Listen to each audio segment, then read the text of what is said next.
이 학교들의 수리논술 문제 자체에는 그렇게 엄청 새롭거나 어렵지는 않아요. 그걸 찬찬히 잘 풀어서 꼼꼼하게 쓰느냐의 싸움을 하는 학교가 바로 지금 제가 mention한 그 학교들입니다. 자, 수리논술 전형.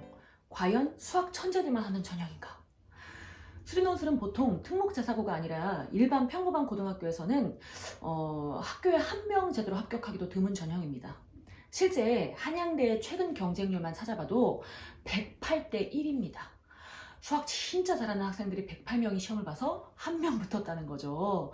그 정도로 경쟁률이 엄청납니다. 아마 여러분 주변에서도 수리논술로 좋은 대학교 붙었다는 친구들 잘 찾아보기가 아마 드물 겁니다. 제가 수리논술 수업한 지가 벌써 15년 정도가 됐는데요. 저 같은 경우에 이제 최근의 합격률을 생각해 보자면 뭐 수학을 정말 잘하는 친구들만 가르친 건 아닌데도 이번에 3명 중에 1명 꼴로 수리논술로 합격을 시켰습니다. 나름대로 높은 확률로 수리논술 합격을 시키고 있는데요. 자, 이게 강사인 제가 뭐 엄청나게 수학을 엄청나게 특별하게 잘하고 뭐 엄청 잘 가르쳐서냐, 양심상 아니라고 말해야 될 것 같습니다. 세상에는 저보다 수학 잘하는 강사분들 너무너무 많죠.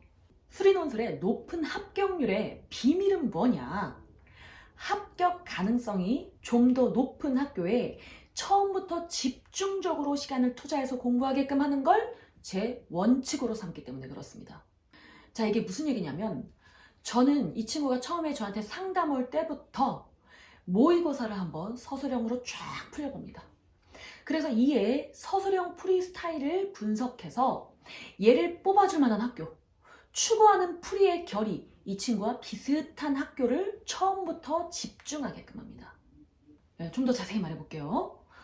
저는요, 이걸 제발 좀 우주상향하지 말아라 라는 주의예요. 수리논술 전형을 생각할 때 일반 학생들은 보통 최저 없는 로또 전형으로만 아는 거예요. 그래서 원서를 로또 번호 찍듯이 거의 써요. 뭐 수능 최저 없는 뭐 연세대, 한양대, 서울시립대, 뭐 의대 수리논술 이런 학교들만 생각을 합니다. 자, 물론 이런 학교들도 제가 학생 여러 들 붙여봤지만 이 정도 학교 붙었던 친구들은 제가 나중에 이제 첫 만남부터 돌이켜보면 이미 처음 왔을 때부터 떡잎이 너무나 남다른 수학쟁이였어요. 처음부터 너무너무 잘했어. 수학만큼은 뭐 내신이고 모의고사 무조건 그냥 1등급 받고 보는 거야. 수학만큼은 뭐 일반고과 풀리든 자사고과 풀리든 모의고사 풀리든 뭐 그냥 항상 그냥 40분 만에 뚝딱 100점 맞아버리는 거예요. 너무너무 잘해 막 진짜. 제가 연세대 합격시켰던 친구들이 있었는데요. 걔네가 나한테 와서 잘 된 거냐? 아니요, 솔직히 원래 잘하더라고요. 처음 왔을 때부터 암산이 장난이 아니야. 정말 그야말로 남들 선생님들도 한 5줄은 써야 되는 그 계산을 그냥 5줄 건너뛰어서 암산하는 거예요. 웬만한 모의고사 그냥 한 40분 맞추면 한 100점 맞습니다. 그러면 한양대 서울시립대부터 친구들은 어땠느냐? 일단 뭐 내신과 그 다음 뭐 수능 수학 이 정도 1등급만큼은 일단 기본으로 받아오더라고요. 그 다음에 내신 문제집, 뭐 블랙라벨 같은 거 1, 2, 3 스텝을 풀렸어요. 그러면 그 1, 2, 3 다 풀었을 때 뭐 한 문제 정도 몰라가지고 저한테 물어보는 정도? 그 정도로 수학을 잘했습니다. 그러니까 제 말은 무슨 얘기냐면 수능 최저 없는 그 높은 학교들은 그래 수학 진짜 잘하는 수학쟁이들이 쓰라고 놔두세요. 여러분의 6장 카드를 그 안 될 곳에 낭비하지 말아라 라는 얘기예요. 수학만큼은 이미 최상위권인 학생이 그런 학교들을 써서 붙는다라는 겁니다. 그럼 저의 차별화 노하우가 뭐냐? 저는 수학 모의고사 3등급 정도의 친구들도 수리논술을 많이 합격시킵니다. 각자 개인에 맞는 전략을 처음부터 짜주는 걸 핵심으로 하니까요. 제가 예를 한번 들어볼게요. 상대적으로 다른 과목들은 잘하고 수학을 중상위 정도 되어서 모고 3 정도 떠요. 상대적으로 다른 과목을 더 잘하는 거죠. 근데 얘가 수학 푸는 느낌을 보면 조금 좀 느려서 그렇지 개념이 탄탄한 거야.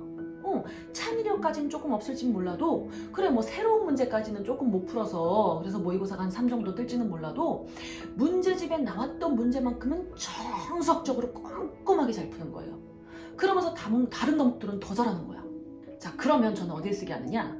수능 최저가 높은 3합 6 정도의 서강대 성대 혹은 2합 5 정도의 이대 혹은 조금 더 낮춰서 숙대 정도를 쓰게 합니다. 왜냐하면 이 학교들의 수리논술 문제 자체에는 그렇게 엄청 새롭거나 어렵지는 않아요. 한 모의고사 준킬러 정도 문제 되나? 센으로 따지면 시스템에서 살짝 특별한 정도의 문제 있잖아요. 그 정도 문제 정도가 나옵니다. 그걸 찬찬히 잘 풀어서 꼼꼼하게 쓰느냐의 싸움을 하는 학교가 바로 지금 제가 멘션한 그 학교들입니다. 아니면 어떤 친구들이 있느냐? 정말 내신이거의 막 6, 7등급 막 깔았어요. 그나마 이 친구가 꾸준히 한 건 수학밖에 없는 거야. 자기 한 거 수학밖에 없대. 근데 수학도 그렇게 특별할 정도는 아니고요. 일반고에서 수학 그래도 내신 한 3등급 정도는 어떻게든 땄습니다. 한 센 B까지는 풀 줄 압니다. 요런 친구들이 와가지고 저한테 솔직하게 말할 때가 있어요. 선생님, 저 어떻게든 인서울 턱걸이만 좀 시켜주세요. 인경기도 저는 정말 감지덕지합니다. 좋습니다. 저 인천 수업만 보내주세요 하는 친구들도 있어요. 자, 이런 친구들 제가 4, 5년 전에 만났을 때는 어떤 전략을 썼냐 하면 제가 가장 많이 보냈던 학교가 서울과기대였습니다. 서울과학기술대학교요. 거기 높잖아요. 당시에는 의외로 근데 어땠냐면 3문제 중에 한 2문제 정도 수리논술로 맞으면 붙었었어요. 당시에는. 그게 왜 그랬느냐면 그 학교를 수리논술로 지원해봐야 되겠다라는 생각을 많이들 하지 않을 때였기 때문에 그랬던 것 같아요. 그러면서 제가 그때 뭐라고 얘기를 했느냐, 야, 이 학교 제발 도전해라. 서서히 네임밸류가 점점 올라갈 거다. 이 학교 분명히 너 졸업할 때쯤에는 훨씬 더 좋은 학교도 있을 거다 라고 얘기를 했어요. 자, 그래서 정말 지금 어떻게 됐냐면 서울과기대가 정말 많이 높아져서 지금 현재 정시로 가려면 제가 알기로는 한 2, 3 정도는 돼야 된다고 알고 있어요. 네, 수리논술 합격도 지금은 거의 3문제 다 만점 맞다시피 해야 가는 학교가 되었습니다. 근데 바꿔 말하면 지금 현재도 이렇게 올라오고 있는 대학교들이 있겠죠. 그죠? 너 대학 졸업할 때쯤에는 지금보다 훨씬 더 높아져 있을 거다 싶은 학교들이 분명히 있습니다. 그런 학교들을 저는 수리논술로 추천해서 보내고 있습니다. 자, 그래서 유튜브나 크몽 등을 통해서 제가 서서히 조금 더 첨삭 노하우를 더 깊이 공개해 보려고 하고요. 학교별 정보들도 조금 더 깊이 공개를 해보려고 합니다. 그래서 제가 이거를 하는데 구독자 수가 낮으면 관심 있는 분이 별로 없는 것 같아서 제가 아무래도 영상에 게을러지게 돼요. 그러니까 여러분 꼭 관심 있는 분들은 구독과 좋아요 부탁드리겠습니다.